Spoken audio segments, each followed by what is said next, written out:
Hi, my name is Will, and this is my lesson 2 discussion for MAN 3301-3, discussing the two prompts.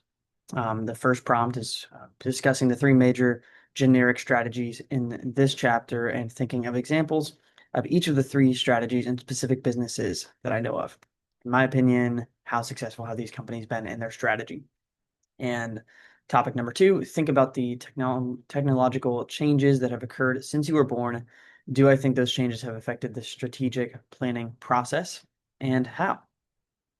For the first question, examples of the three generic strategies, the three major generic strategies are cost of leadership, differentiation, and focus strategy. Many successful companies use these different strategies to create a competitive advantage for their company and their products and separate themselves from the competitors that they are facing in the market. I think a good example of cost leadership is Walmart. We all know Walmart. We know that you can go find some of the cheapest products. You can always find what you're looking for, at least a cheap version of that product. And they do that by offering low prices.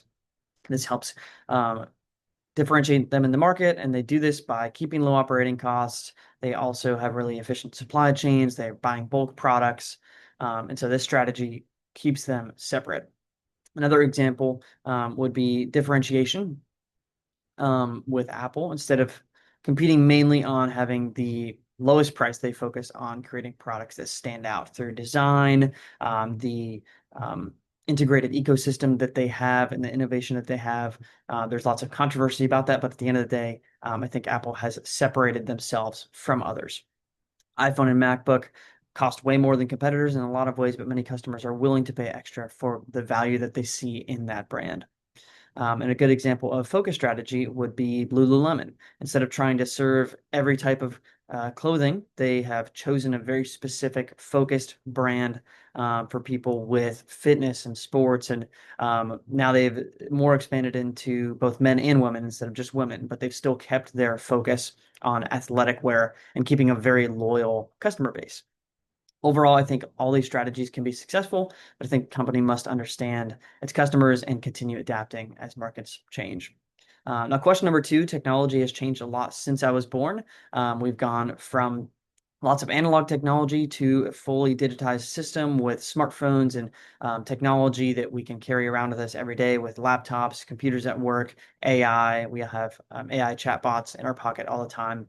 I think in the past, companies created really, really long-term plans, but now technology is changing so fast that there can be new industries every year, and industries can change every year. So technology, one, it makes that change itself, but also technology can help each of these businesses keep up with that.